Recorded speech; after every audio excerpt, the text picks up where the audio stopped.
If I don't kill your sister, then me, I am sick. You are a pastor.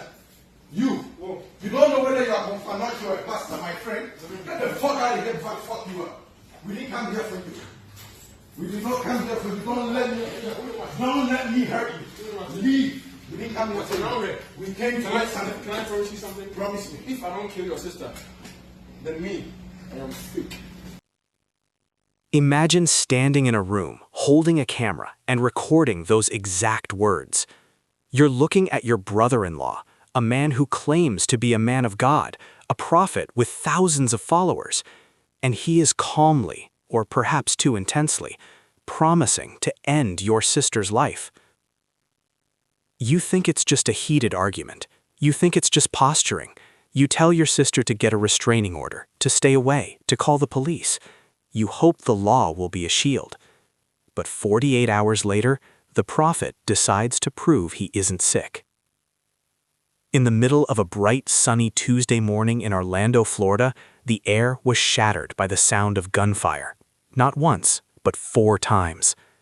In front of a line of horrified bank customers, a man stood over a woman he once swore to protect and pulled the trigger until she stopped moving. But it's what happened after the smoke cleared that truly defies logic. The killer didn't hide, he didn't flee the state. Instead, he went home, stripped off his blood-stained clothes, and waited for the police, entirely naked. This isn't just a story about a murder. It's a deep dive into the mind of a narcissist who used faith as a weapon and a system that watched a tragedy unfold in slow motion. Today on True Gruesome Crime Stories, we unmask the shadow of the prophet. Welcome back to True Gruesome Crime Stories. Today, we are dissecting one of the most chilling cases of domestic escalation ever. If I don't kill your sister, then me, I am sick. Imagine standing in a room, holding a camera, and recording those exact words. You're looking at your brother-in-law, a man who claims to be a man of God, a prophet with thousands of followers, and he is calmly, or perhaps too intensely, promising to end your sister's life. You think it's just a heated argument. You think it's just posturing. You tell your sister to get a restraining order, to stay away, to call the police. You hope the law will be a shield. But 48 hours later, the prophet decides to prove he isn't sick. In the middle of a bright, sunny Tuesday morning in Orlando, Florida, the air was shattered by the sound of gunfire. Not once, but 4 times. In front of a line of horrified bank customers, a man stood over a woman he once swore to protect and pulled the trigger until she stopped moving. But it's what happened after the smoke cleared that truly defies logic. The killer didn't hide, he didn't flee the state. Instead, he went home, stripped off his blood-stained clothes, and waited for the police, entirely naked. This isn't just a story about a murder. It's a deep dive into the mind of a narcissist who used faith as a weapon and a system that watched a tragedy unfold in slow motion. Today on True Gruesome Crime Stories, we unmask the shadow of the prophet. Welcome back to True Gruesome Crime Stories. Today, we are dissecting one of the most chilling cases of domestic escalation ever captured on digital media. The victim was Barbara Tommey, a vibrant 27-year-old with her whole life ahead of her. The perpetrator? Her husband, Sylvester Ofori, a man whose public persona was built on holiness, but whose private life was rotting with obsession. In this deep dive exploration, we are going beyond the headlines. We will analyze the pre-crime footage that essentially served as a death warrant. We'll look at the psychological breakdown of the prophet persona, how a man goes from preaching love and light to executing his wife in a public parking lot. We'll also explore the disturbing details of his arrest, the hidden evidence found in his apartment, and the interrogation tapes where Ofori tries to justify the unjustifiable.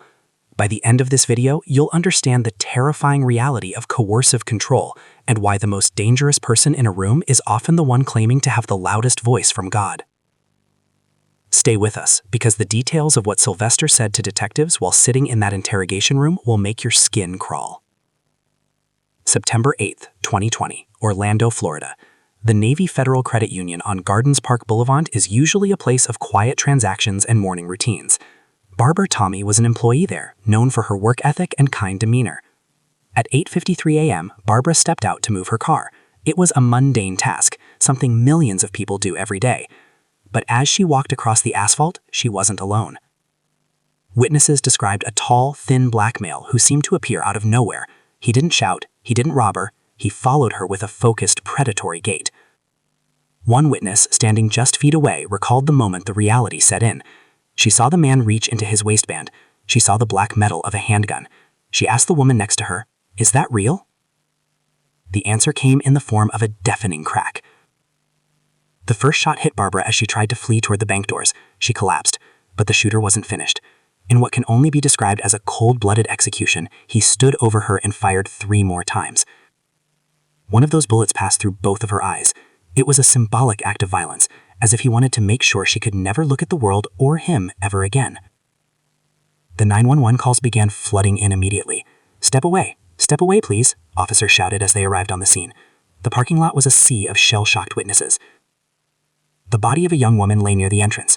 At first, there was a flicker of hope. Officers found a faint pulse. They called for a rope-off and tried to clear the area, hoping against hope that medical intervention could save her. But the trauma to her head was catastrophic. Barbara Tommey was pronounced dead at the scene. Detectives immediately began canvassing the area. They didn't have to look far for a lead. Witnesses were remarkably consistent. A man in a black and white striped shirt, driving a red SUV, possibly a Kia or an older Dodge Durango, had fled the scene toward John Young Parkway. But the most important lead didn't come from the pavement. It came from inside the bank. Barbara's coworkers were in tears, but they were also angry because they knew exactly who had done this. "That's her husband," one coworker told police, pointing to a Facebook profile. "He's been threatening her. She was just trying to get a divorce." Who was Sylvester Ofori? To the public, he was the head of the Floodgates of Heaven International Ministries. He styled himself as a prophet, a spiritual guide for the Ghanaian community in Orlando and beyond. He had over 60,000 followers on social media. His feed was filled with inspirational quotes and videos of him prophesying. But behind the tailored suits and the charismatic preaching lay a man obsessed with power. In the Asante culture, and specifically within certain tight-knit religious circles, the prophet holds immense social capital. For 5 years, between 2015 and 2020, Sylvester used that capital to isolate and control Barbara. Domestic abuse isn't always physical. It begins with coercive control, monitoring phone calls, managing finances, and using religious guilt to keep a partner submissive. Friends say Barbara lived in a gilded cage, but in early 2020, she decided she'd had enough. She filed for divorce. And for a man like Sylvester, whose entire identity was built on being a ruler and a leader, the idea of a woman, his woman, leaving him was an insult he couldn't survive. The most damning piece of evidence in this case didn't come from a hidden camera. It came from Barbara's own brother, Perigene. 2 days before the murder, Barbara went to the apartment she once shared with Sylvester to collect some belongings and important documents. She didn't go alone. She brought her brother and his wife Jennifer for protection. The tension in the room was thick enough to cut. Sylvester wasn't acting like a man of God. He was agitated, aggressive. As the argument escalated, Perigene pulled out his phone and hit record. The footage is haunting. You see Sylvester, dressed in casual clothes, pointing a finger at Barbara. He tells her brother, "I will kill your sister." When Perigene warns him that he's being recorded and that they will call the police, Sylvester doesn't flinch. He dares them. "Call the cops. It's only going to escalate." In that moment, the prophet mask had slipped entirely. He wasn't talking about spiritual warfare. He was talking about homicide. Let's look at that specific phrase Sylvester used. "If I don't kill your sister, then me, I am sick."